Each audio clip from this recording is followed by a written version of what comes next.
Hey guys, my name is RyanCentral and welcome to HitScan. In this video we're going over the State of the Agents article that's coming out at the year end. Not only talking about some of the balance changes and ideas coming from the devs going into next year, but also what the new agent might potentially look like. Before we get started, a quick shout out to the sponsor of this video, Alienware, and I have something to show you. I recently got the Alienware 25 360Hz monitor. It's an absolute beast, so I'm going to go over some of the details whilst I do a terrible job at unboxing it. Like I mentioned, it is a 360Hz refresh rate monitor. It has 1 millisecond GTG response time and also has NVIDIA G-Sync for that tear-free immersion. That last bit is really important to mention actually, because I want to talk about NVIDIA a little bit, and specifically NVIDIA Reflex. I imagine a lot of you guys know what NVIDIA Reflex is at this point. For those that don't know, it's all about giving yourself as much of an advantage as possible performance-wise, and more specifically, reducing system latency. From you actually clicking the mouse, clicking the button and clicking ahead, from that action being input into your PC, it's all about reducing that and making sure that you are as responsive as possible, certainly when it comes to PC performance. To reduce the technical mumbo jumbo, it's all about using the power of those NVIDIA GPUs, those GeForce RTX graphics cards, as well as a G-Sync monitor, much like we got with the Alienware 25. You can even see here with this graph for VALORANT specifically how much of a difference it makes with reducing system latency. These are fractions of a second difference, but those fractions of a second do make the differences in games like VALORANT and tactical shooters. It's not going to make you radiant overnight, at least I don't think it will, who knows at this point, but it is worth adding. Like I said, every advantage that you can take, you definitely should. Go into game, make sure it's on, and thanks for Alienware for sponsoring this video.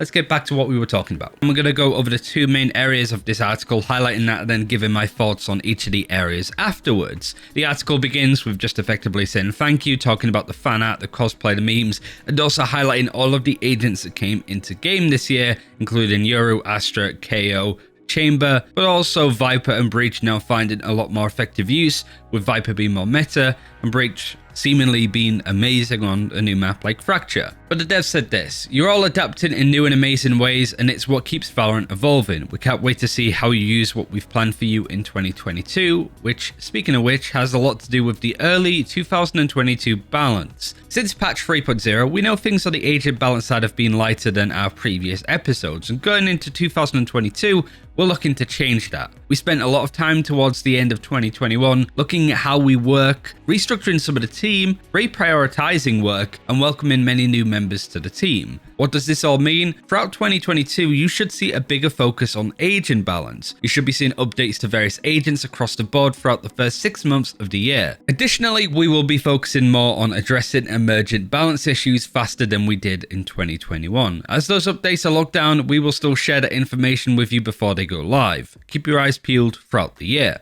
Now, of course, with these articles, there's a lot of hints on what the new agent is going to be and what they're going to do. And it starts with "my friends" in Filipino. I'm not sure if this is tradition at this point. Many of us immediately scroll into the bottom to see what is on the horizon. Hopefully all of us are going into next year with renewed energy, ready to take on new and unexpected challenges. Kicking off next year is an agent who could outpace the rest of the roster, shocking the competition and sliding straight into the fight. Before they arrive, we're going to take our usual winter break, recharge and amp ourselves up for next year. Thanks a lot again in Filipino. We also have this image as well. So I think at this point, whilst it's not specifically said, it's looking like the next agent, Filipino agent, which is what we've gathered from a lot of the teasers in the past. Again, we'll go over that in a short second, but mostly this is looking towards being a duelist, even though the article doesn't outright say what it is. But we can talk about all of the other leaks and stuff that have come out on this agent again in just a short second. Before that, I did want to talk about the initial early 2022 balance. This is something that Arcane said in an interview recently on this channel, saying that whilst it has sort of been more typical of a cadence of content now in comparison to last year, it has been light on balance changes. And they're not realistically looking into doing what they did with patch 3.0 again, which is where they restructured and balanced every single agent in the game, but then for the next couple of weeks and months, they didn't really touch anybody. So it was a case of doing one big balance change and then leaving it, as opposed to regularly changing up the agents every couple of weeks. With stuff like the VALORANT Champions Tour as well, it's made it very difficult clearly for the devs to balance agents in line with the esports scene without causing too many issues for the teams. and everybody involved in the esports side of stuff. Valorant isn't the first game to run into that problem. I'm looking at you, Overwatch. But I'd rather hear this than particular agent changes that are coming out. I'm sure a lot of people are looking to see if Omen would get buffed, if Astra would get nerfed, if there's some other changes coming to, I don't know, Sova, Jet, Raze. I don't really know what agents are at the top of people's priority list with this kind of thing. For me, I don't think there's any agent in particular that stands out as a, we need to really fix them. Sure, the controller area of the game could be knocked up a little bit, making Astra less of a must pick in a lot of maps, but Brimstone's finding use on Bind and Fracture. Omen is being played on Split. I don't necessarily think it's as cut as dry as you need to play Astra or you're throwing, but it does depend on what level of play that you're at. But I think Initiators are in a good spot. Breach, Sova, Sky, KO, they're all finding effective use. The Duelists look decent other than Phoenix and Euro. Euro we know is getting a lot of work. Phoenix could be an agent that gets some stuff done. And then Sentinels again is a nice healthy mix of different agents with what they do. But I'm glad that the devs have looked at this and said that they want to do better, and I think most of us could argue that it has been really quiet on the agent balance front pretty much since the start of episode 3, which is going on almost 6 months now. Other than a couple of changes to Raze and Killjoy in the year, there hasn't been much, and it's been a bit of a shame to say the very least. But I wanted to highlight this because I think it's important to provoke discussion. If there's an agent that you guys want to see balanced and changed, I know how hyperbole you guys like to take it of just deleting agents, for example, but I did want to ask, like, for your early Christmas present, what agent do you want picking up or bringing down a peg?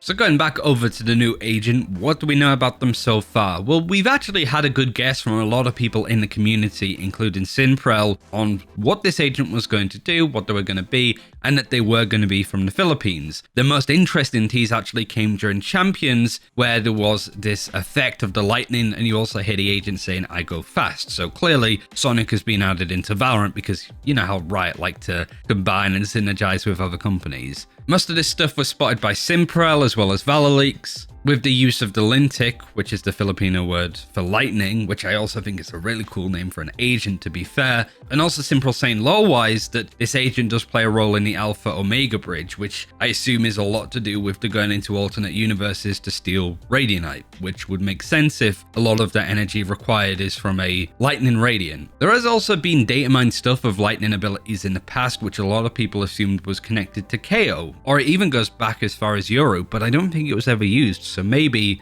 with this agent in the future, that's what those abilities are going to be tagged to. Dolan Doggo on Reddit also highlighted some of the voice lines coming out of silly agents like Chamber, where he is talking about the new agent. A couple of examples of that is, I found your next recruit, you are off the hook, as they say, forgive me for doing your job. He says this to Brimstone. Chamber says to Viper, go meet the new agent, pack something light because Manila is quite warm this time of year. Chamber to Sage saying that there's a new student coming to her soon that is a little bit prickly. But the main one, I guess, is that to Jet, Zippy Jet needs some competition.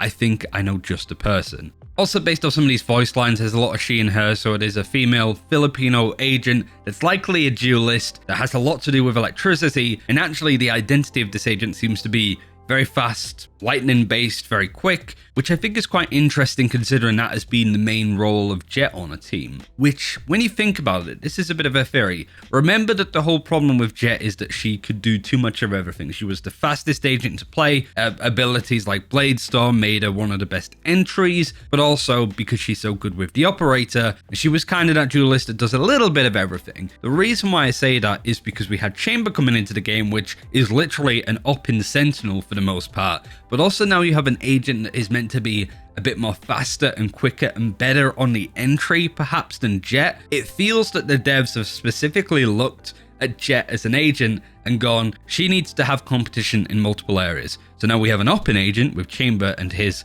mechanical abilities on a role that doesn't typically rely on mechanics, and now another duelist that should outpace Jet. That is really exciting to me because it means that we get more competition. I hope that the next agent that they look at to do that with is potentially Sova, because yet again, whilst Chaos Sky and all that are pretty good, nobody else can really do Sova's job as well as Sova. But this all sounds really good. I love this tease as well. It was in Champions. It was just a great tournament. And yeah, that's pretty much all I wanted to put at the end of this video. As a quick sidebar, this is probably going to be the last video that I make this year, and just before Christmas especially. So I wanted to thank you all again for an amazing year. It's been difficult. It's been a challenge to do the channel on my own with Miska now working full time with Avalanche Studios.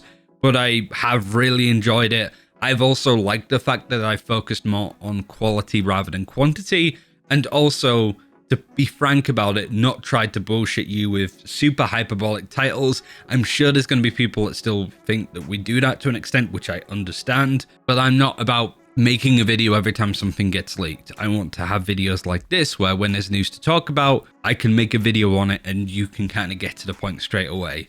There's a lot of work on doing that, making sure that I'm as efficient as possible and that you get the news as much as possible. But also, YouTube is a very tricky platform to make videos on, and you can have to appease the watch time gods to an extent. So I hope that you understand that. And also with stuff like timestamp skipping areas, you can choose what parts you want to watch. You can choose what points that you dip off on because you don't want to hear my opinion on stuff, which again is more than fair. But I hope that you guys appreciate the way that I do stuff, and because of that are happy to support the channel going into the future. That, balancing it with being an analyst and caster for the VALORANT Champions Tour ending at Champions, was magnificent. I couldn't have said anything better. Being able to balance the two again is a challenge, but it's something that I very much enjoy doing, and I hope that you guys have enjoyed it as well. Thanks again for Alienware for sponsoring this video. Thank you very much for watching this video as well as all throughout the year, you guys. It means an absolute ton. Have a good holidays, have a good Christmas, have a good New Year, and I'll see you probably very early on in January with some stuff. So we'll see you on that front. Take care, see you then, and happy holidays.